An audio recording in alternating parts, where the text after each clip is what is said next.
You were fine. You are fine. That is not the problem.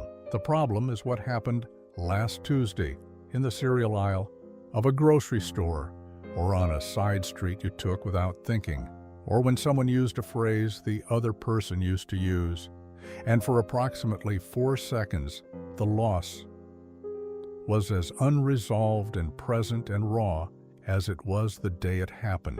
And then you were fine again.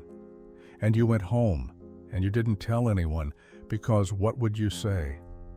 That you were reminded of something, that you're still sad about it, that it's been 18 months, or 3 years, or 7, and apparently you are not as done as you thought.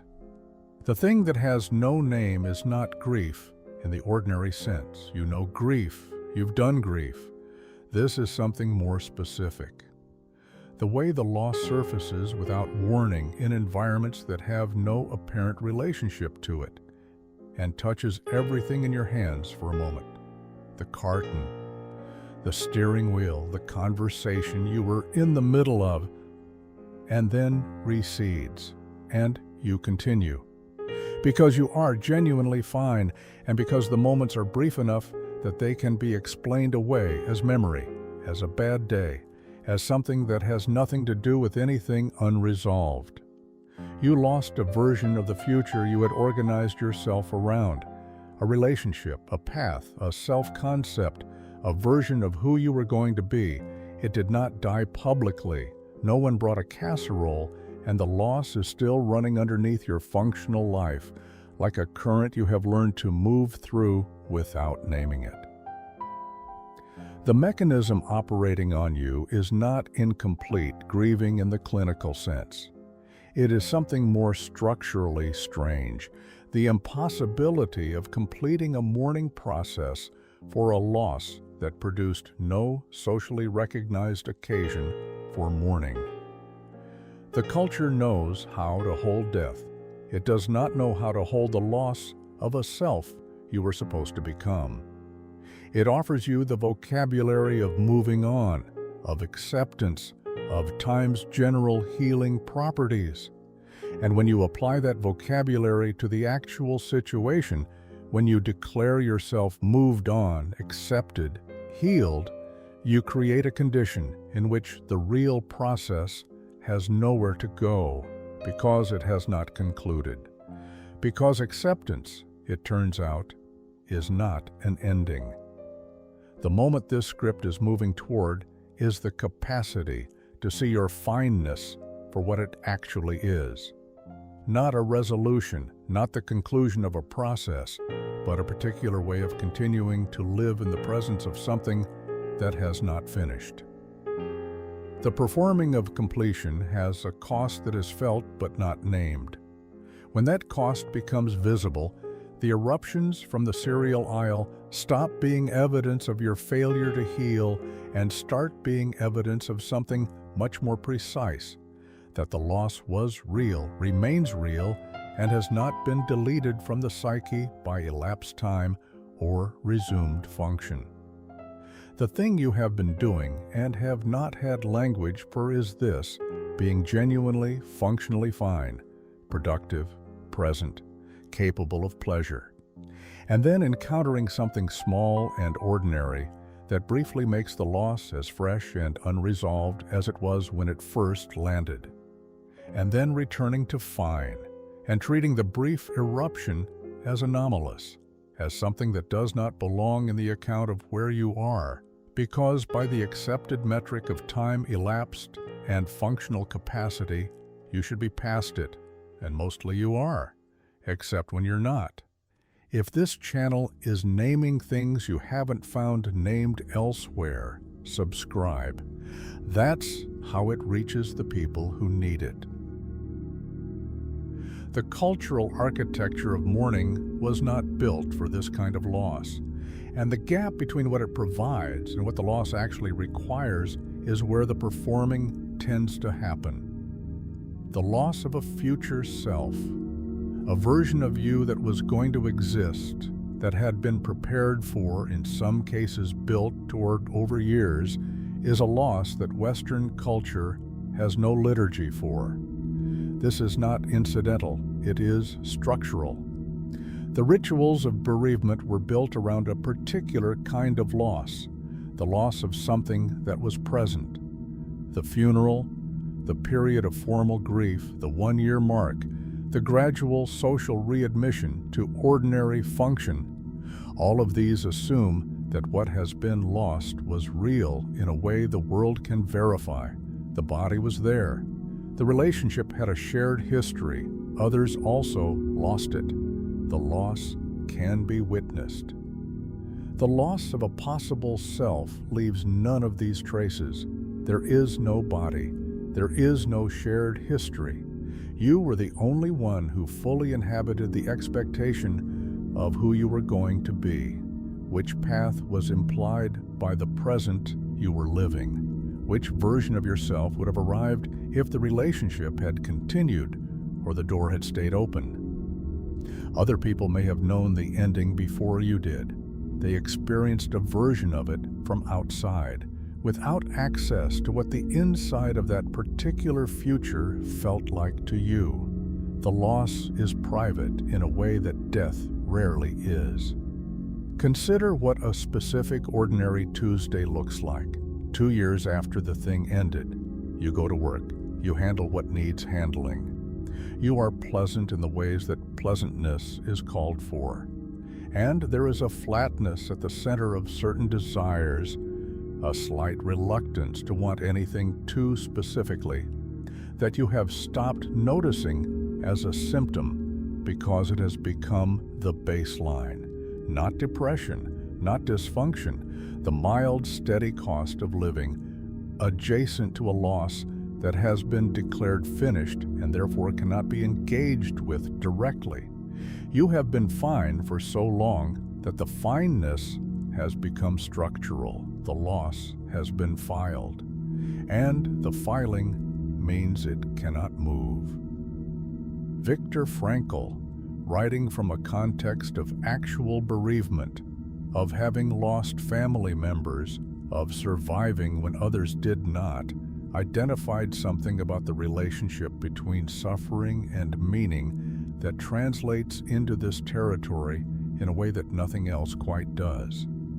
He observed that the human being can endure nearly any suffering if it carries meaning, if the suffering is legible, if it points to something, if it makes the person part of a story they can recognize.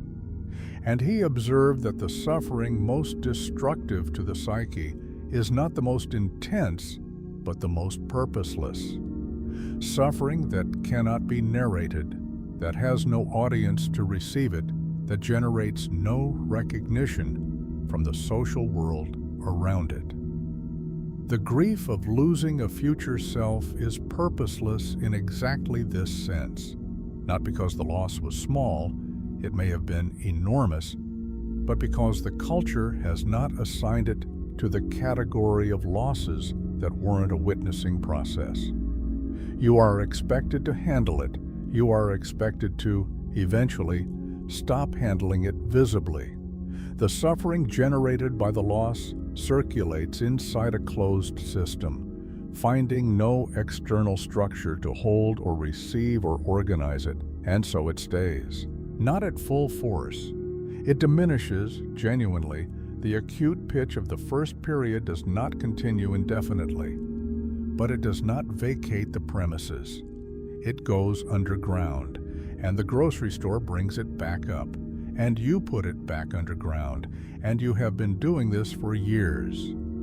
Albert Camus identified something about acceptance that the popularization of his work has almost completely obscured. In summary accounts, acceptance appears to describe an arrival, a state achieved after the confrontation with the absurd, a place of earned peace. This is not what Camus argued. What Camus argued is considerably more demanding. The absurd is not resolved by acceptance. Acceptance is one sustained form of ongoing confrontation with it. The person who has accepted the absurd has not finished fighting with it. They have decided to fight differently, without the demand for resolution, without the expectation that the fighting will eventually produce an answer that makes it unnecessary. They are still in it. They have simply stopped requiring it to end. Apply this to the grief of a future that did not arrive, and what Camus' logic implies is that what looks like acceptance, what feels like acceptance, what functions as acceptance in the social world, may actually be a particular stance within an ongoing process rather than the process's termination. The person who has moved on has not finished grieving. They have decided to stop expecting the grieving to have a completion condition, which is not nothing. It is a significant and difficult development, but it is not the same as being done. This distinction is not academic. It explains the serial aisle. If grief were a process with a genuine conclusion, if moving on meant the loss had been fully metabolized, the wound closed, the chapter ended, then the brief eruptions of unresolved feeling would be anomalies, signs of incomplete work, failure. This is how they tend to be interpreted privately. You should be over this by now. Something has failed. But if what Camus described is true, if acceptance is not a destination but a stance, if the confrontation with loss does not terminate but changes its character over time, then the brief eruptions are not anomalies. They are the ongoing process surfacing. They are evidence not that the grief is incomplete in some pathological sense, but that the loss was real, remains real, and has not been erased from the psyche by elapsed time or the resumption of ordinary function. You are not behind. You are not broken. You are in something that does not conclude the way you were told it would. This is where it becomes complicated, because the other side of not behind, not broken, is that the not concluding is not temporary. There will be serial aisles, not with the same force. The force genuinely diminishes, but the loss does not vacate entirely. It becomes part of the permanent landscape of the self, a particular quality in certain streets, certain seasons, certain phrases. Present the way formative things are present, which means living well does not require getting to the other side of it. It requires a different relationship to the side you are already on. Carl Jung wrote about what he called the tension of opposites, the psychic energy generated between what is and what was expected, between the self that arrived and the self that was prepared for. He was not writing about grief specifically, but about a general law of psychic metabolism. This tension is not resolved by eliminating one of the poles, not by forcing yourself to want something different, or by suppressing what you had wanted, or by deciding intellectually that the future you'd prepared for was unrealistic. The energy generated between the poles is metabolized by passing through it, by maintaining contact with both sides long enough for the psychic material between them to transform, not into resolution, but into a different quality of relationship to the incompletion. What Jung called the transcendent function, the psyche's capacity to move through unresolvable tension into a position that holds both poles, is not available to someone who has declared one pole already defeated. If you have determined that you have accepted the loss, you have closed off contact with one side of the tension, and the tension, which has not in fact resolved, has nowhere to go. It stays at whatever pitch it was when it was declared finished and sent underground. The transcendent function needs both poles. It needs the grief and the forward life to remain in contact with each other. It cannot work in a sealed room. This is the specific cost of declared completion that the self-help framing of grief has never been able to account for. The permission to say, "This is still real," is not an invitation to wallow. It is the necessary condition for the psychic energy to move at all. Erich Fromm wrote broadly about a tendency he observed across many types of people, a preference for the fixed and already known over what requires ongoing engagement. Not pathological in most forms, a natural economy of the self, but applied to grief. This tendency, the tendency to assign the loss to the category of already processed and relate to it from that distance, produces a particular kind of static relationship to something that is, in fact, still alive. The filed grief does not evolve. It does not develop a new relationship to the current life. It remains at the pitch and character it had when it was filed, and when it surfaces at that original pitch, unchanged, because it has not been allowed to change. Dostoevsky understood something about this that does not appear in the grief literature and is worth stating directly. The underground man suffers voluntarily, not because he enjoys suffering, but because the suffering is, in some strange sense, his most accurate relationship to what actually happened. To stop suffering would be to agree at the level of psychic reality that the thing that happened did not weigh what he knows it weighed. To continue suffering is the underground man's insistence on the accurate accounting. It is, against every surface pressure toward adjustment and normalization, a form of fidelity. The eruptions you experience are not your failure to heal. They are your psyche's correct assessment of the weight of the thing. They are the part of you that will not agree to the accounting that says it weighed less than it did. The grocery store brings up the grief because the grief is the truest thing you have about what that future meant, and the truest things do not dissolve easily.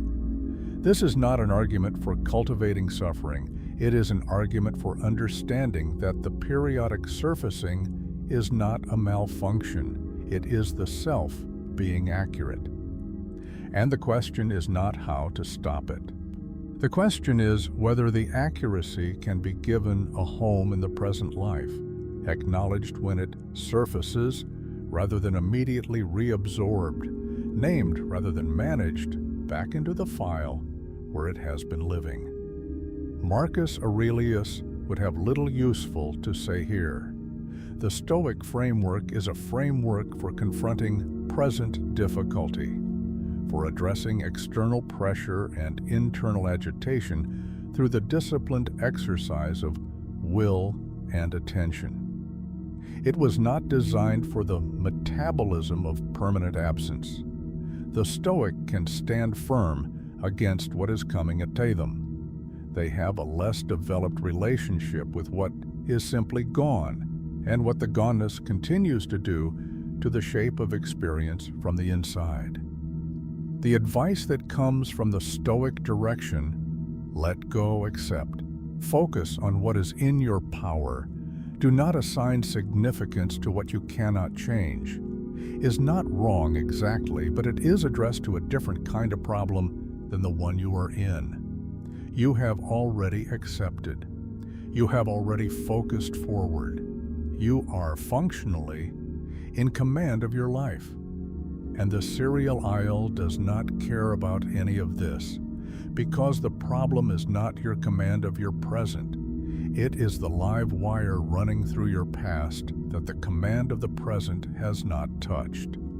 Less Marcus Aurelius, more sitting in the kitchen at midnight with the weight of it, without an agenda. What Camus was pointing toward in what he described as revolt, living without appeal, is something the therapeutic vocabulary of closure has actively confused. He was not describing Stoic endurance. He was not describing acceptance in the sense of agreement. He was describing the decision to keep living fully in the presence of something that will not resolve. To refuse the false choice between being undone by it and pretending it is finished. To carry the fineness and the not finished simultaneously, without requiring one to eliminate the other. You know how to be fine. You have been fine for a long time. What you may not have been given permission for, what the cultural vocabulary of moving on actively denies you, is the right to also be not finished. To let the grocery store moment be what it is. To let the loss be as present as it actually is in the specific moment it surfaces, without immediately reabsorbing it into the narrative of a person who has handled this and moved forward. You were fine, you are fine, and underneath the fine, the loss is still present, still real, still not finished with you. That is not a problem to be solved. It is the actual shape of what happened, and living in the actual shape of what happened, without requiring it to reshape itself into something more manageable, is the only available form of the thing that eventually gets called healing. It does not look the way you were told it would. It looks like being fine and also not finished, and learning to hold both without the second one invalidating the first.